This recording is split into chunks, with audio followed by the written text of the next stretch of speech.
You know how like folks are just raving about the glassy skin and all that shine there? That right there is just sweat. No creams or lotion, just au naturel.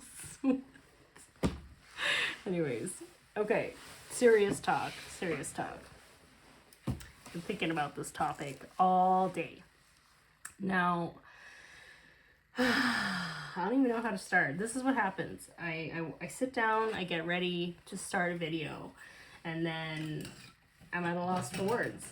But I think I'm going to finish buying my time here and speak what's on my mind very plainly. So this is going to be part of my Dear Younger Self series. It's going to be, I think, video number 15.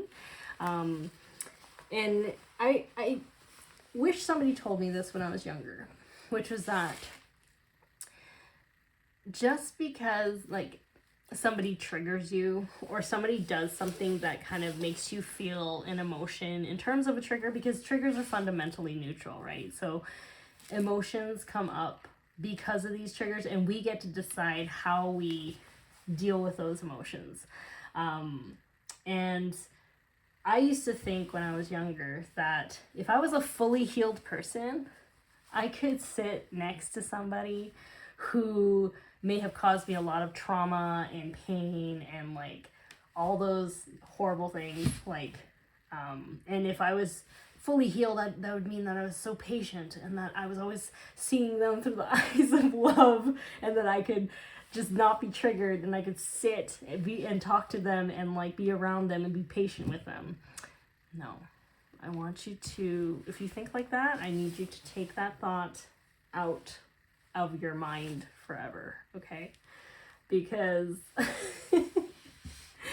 I want you to know that if somebody is triggering you, it is probably because you have asserted your boundaries and like told them to stop doing certain things, or to respect you a little bit more, or to not do these things that you don't want or don't like, and they're not listening to you, and they're not considering your feelings, they're not respecting you, they're not really caring about you, and that trigger and that anger that you feel is justified and it's valid. If you have told certain people or these people to treat you better and they still don't, there comes a point where the best way to love someone would be from a distance. Sometimes you can wish the best for them and want the best for them, but you're gonna have to be away from them.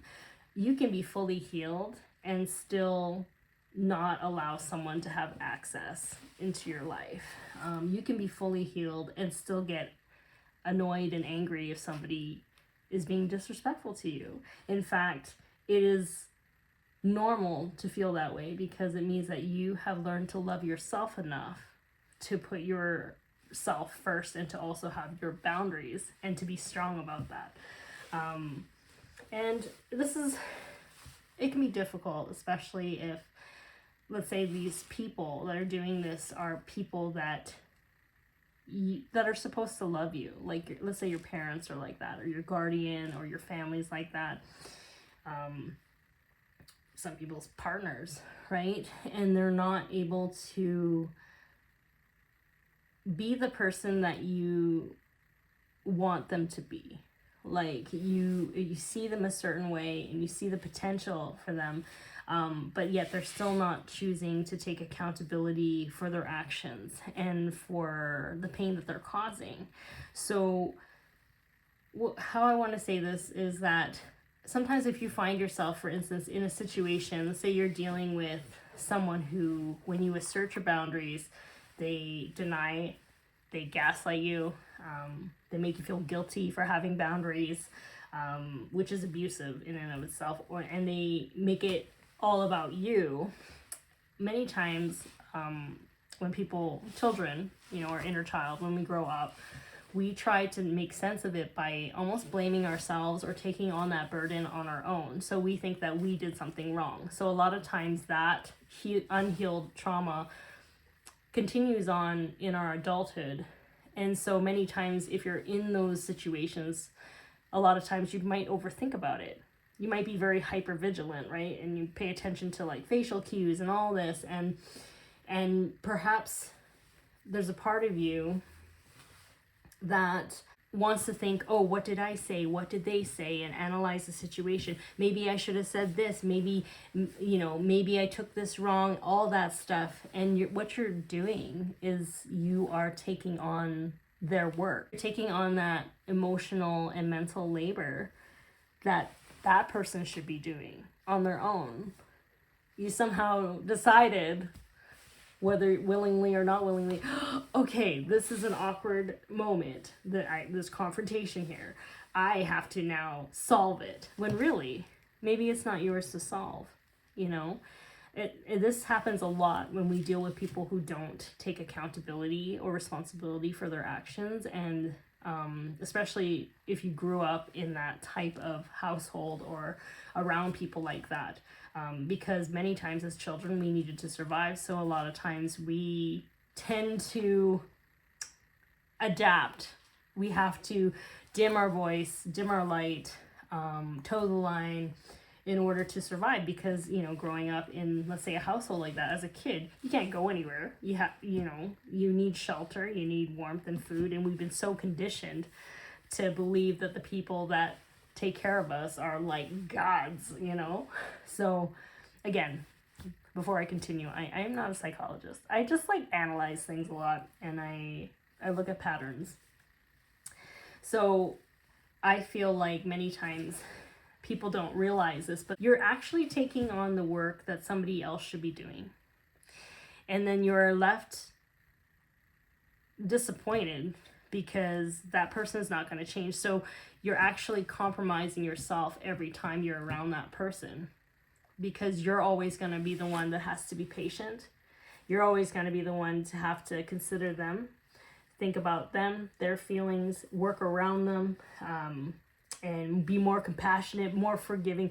All that work is on you, when really they should just stop doing the thing that is being disrespectful to begin with.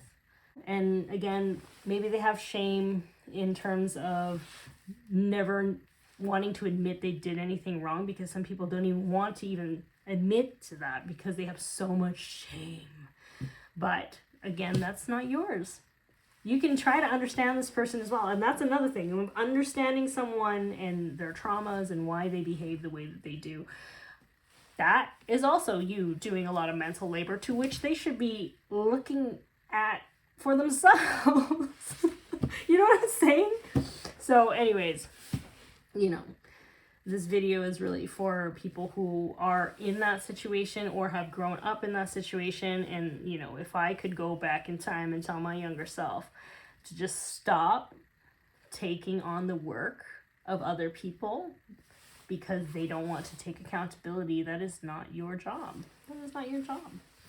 Free yourself from the burden and the guilt, which is obligation, feeling obligated, to do that in order to A, survive, and B, when I look at it deeper, why do we do that? It is because we're still seeking their approval.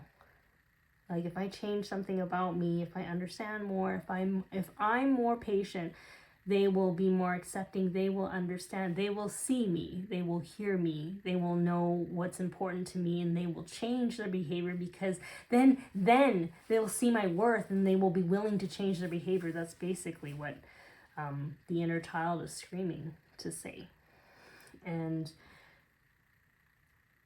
I want you to know that your awareness of what's going on and your healed version, your healing,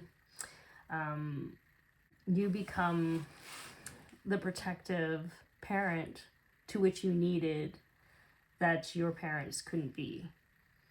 So if that means walking away from someone who is constantly triggering you because they're not listening to what you're saying and not respecting your boundaries, that means you're going to have to go no contact or minimize contact or, love them from a distance, whatever, right? Like, I always kind of think about it as if you had a kid, okay? If you have children, would you want them to constantly be around someone who is disrespectful to them or neglects them or ignores them or gaslights them?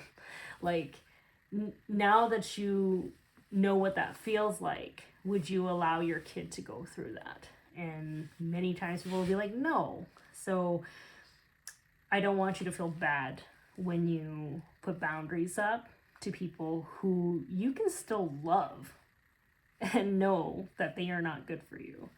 You know, it's a very self-loving thing to do when you choose yourself and you are able to keep your heart open and also love yourself enough to be like, I love you, I wish the best for you, I hope, you know, you're able to find healing. However, that's your job, that's your homework, and I'm just gonna do me. I'm gonna do me and do my own thing over here. And I think the moment you're able to do that is the moment you're actually really free. Like, you don't feel guilty, and you become really confident in yourself, and you love yourself so much so that it's like anything less is not good enough, you know, because you have put yourself to a high standard because you love yourself. You're not going to allow people to make you dim your light. You're not going to compromise in that way. And you're just going to be so assured in who you are. And I think that's a beautiful thing. And yeah, I guess I'm just rambling on right now. I don't know. And I hope this video helps those who are watching and know that it's okay to be mad if somebody is continuously disrespecting your boundaries. It doesn't mean that you're not healed. You've healed from it. You know better. You're probably more like exhausted that you have to deal with it. You're like, oh, why do I have to do this again? And then you just finally one day, it happens one more time and you're just like, no, this isn't for me. I'm not going to do this anymore. And that would be it. But yeah, anyways, thanks for tuning in, and I will talk to you later. Okay, bye.